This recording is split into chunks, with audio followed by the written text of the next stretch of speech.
Hi, I'm Sara Van Zee, and I'm the mission director here at First Reformed Church. I have Jerry Dykstra with me today, and we're talking about the wheelchair ministry that Hope Haven, it's an arm of Hope Haven, and they create wheelchairs for pediatric children all around the globe and send them internationally throughout the year. And so Orange City does have a site where you help to build the wheelchairs. Mm-hmm. And so can you just tell us a little bit about how that ministry with Hope Haven started? Yes, Hope Haven contacted Trinity in around December of 2019. Actually, probably a little bit before that, but we were contacted and they were asked to go ahead and see if we could go ahead and help produce more kits for the wheelchairs that Hope Haven produces. The wheelchairs were basically made, or the kits for these wheelchairs were basically made at the prison in Sioux Falls.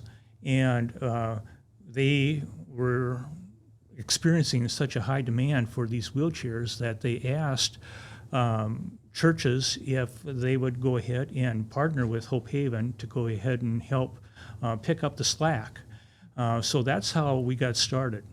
In 2019, December of 2019, we were able to use the old Napa building that we have in town here. And the old Napa building is owned by Northwestern, and they graciously let us use the back end of this building. Mm-hmm. We cleaned the building up, and we were able to get some donations from area businesses to help go ahead and kind of spruce it up a little bit, and that's how we started right there. Yeah. I think it's such a great ministry and a great partnership. As I've traveled and worked in orphan care around the globe, one of the things that determines whether a child ends up in an orphanage is special needs.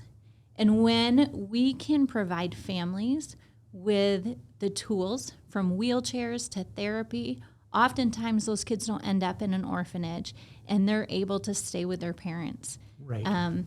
And I just think we're helping to fight the orphan crisis from the ground up. And it seems like such a real easy thing to partner with, but the impact that it makes around the globe is pretty amazing. I looked at the list of places that Hope Haven has sent the wheelchairs, and there's each country, it's like hundreds or thousands of wheelchairs that have gone. And so your ministry really is making an impact that we don't always see, but we see from this end the care and the dedication that it's taking in that building. And so I was able to come visit the other day and watch, and you guys really have gotten it down to a science. So just tell me kind of what is the process, what materials are you working with in the wheelchair to help to outfit them? Sure. Also, you mentioned probably helping kids not be an orphan, but it also, I just want to mention a couple other things about that. What if a child has a wheelchair, they're able to probably get out of bed and not be bedridden, or they don't have to be carried by their brother, sister, grandparents, parents, whatever. And it also probably allows them to be able to go to school. Yes, it impacts them a lot. We get materials from Hope Haven. They are able to go ahead and get secondhand foam, secondhand, I'll call it naugahyde, and they get that, and then they send that to us. What we do is we get boards that have been cut by the Apostolic Church, I think in Leicester, Larchwood area, and they send those boards to us, and we glue foam on these boards.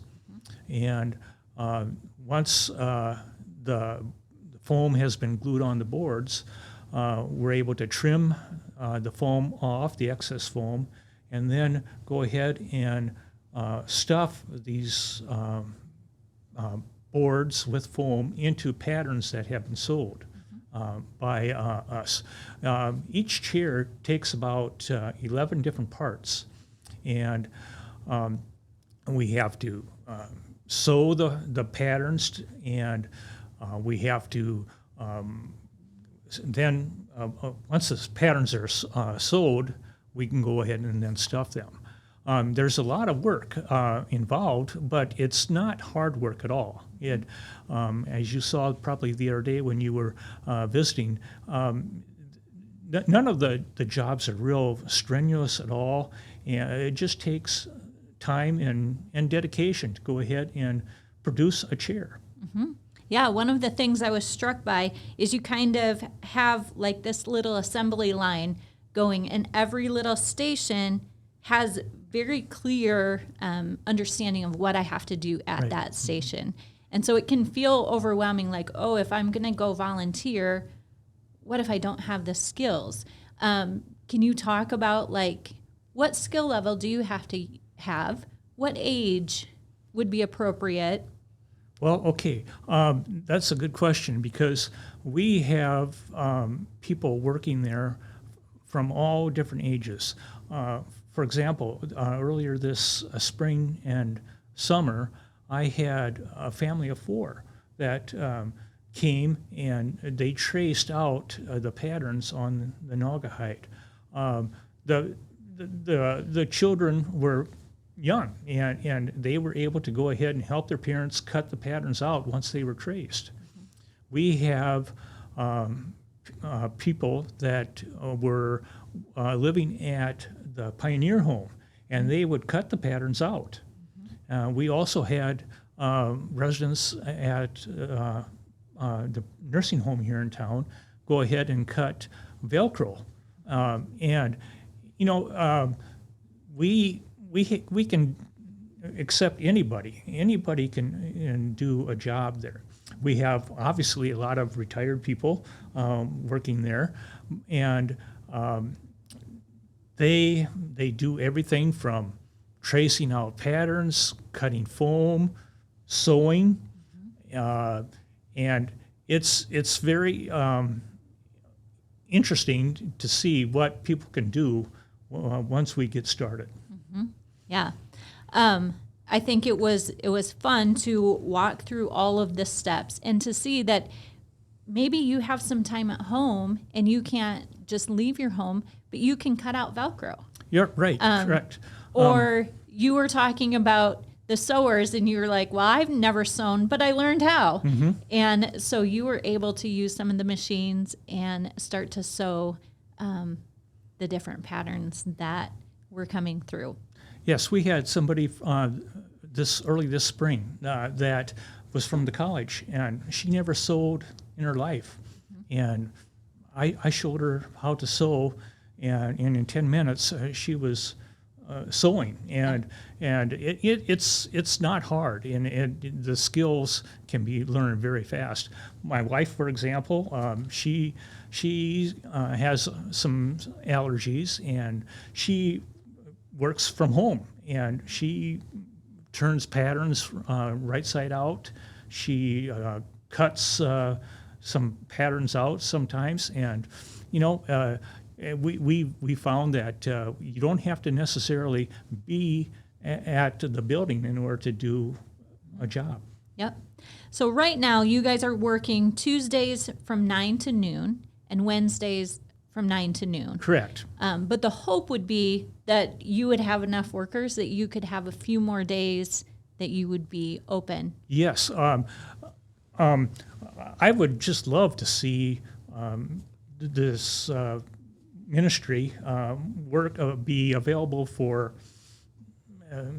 maybe 4 or 5 days a week. That would be great. And I am always willing to go ahead and go ahead and unlock the door and have people come in if they want to work. And we're not limited just to Tuesday or Wednesday mornings from 9 to 12.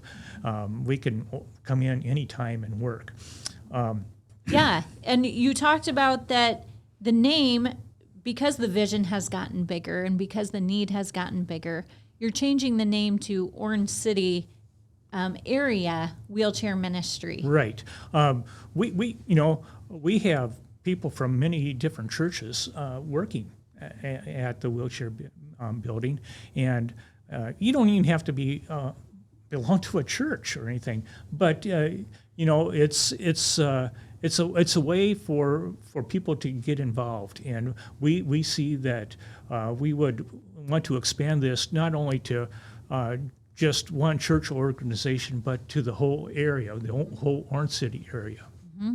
Yeah, I love that we can partner, get involved, and be a weekly volunteer or a one-time thing where maybe you have some families who want to get together and you all join and let you know, of course, Yes. ahead of time, Mm-hmm. but then are able to come and help create all of the patterns Yes. that go on the wheelchair. You don't actually put the wheelchair together. You're making the pads Right. for the wheelchair.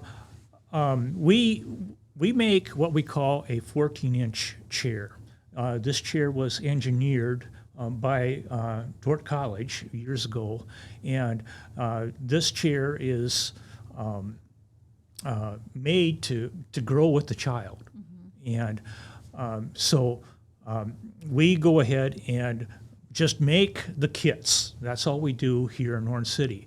And I'd like to say that that's all that the prison did in Sioux Falls as well. They made the kits. These kits were then shipped over to Rock Valley, and they are assembled then at Rock Valley. Yeah, and we'll just mention the prison in Sioux Falls is still helping to make the wheelchairs, but their time that they've been able to spend on them is a lot less because of workers at the prison Just to like oversee any the other ministry. just like any other business or what, the prison is short-staffed. They need employees to supervise the prisoners, and they have not really been working too much at all since this summer because they are short-staffed. Luke Russell, who is the director of the wheelchair ministries, called me early this summer, and he said, "Are you able to go ahead and make any more chairs?" Well, we're limited to probably the amount of time that people are spending at the wheelchair building, and so I thought, well, we could go ahead and try to expand this some more, and that's why again we're doing this, trying to give people a vision of what the wheelchair ministry is doing here, and give them an opportunity to probably volunteer. Yep. Well, I appreciate you coming in today, and I'm really excited about your dream for what the ministry can be and for the possibilities of people being involved. As we start to learn about our spiritual giftedness, this is one way that they can exercise some of those gifts to really make a global difference. So thanks, Jerry. Thank you.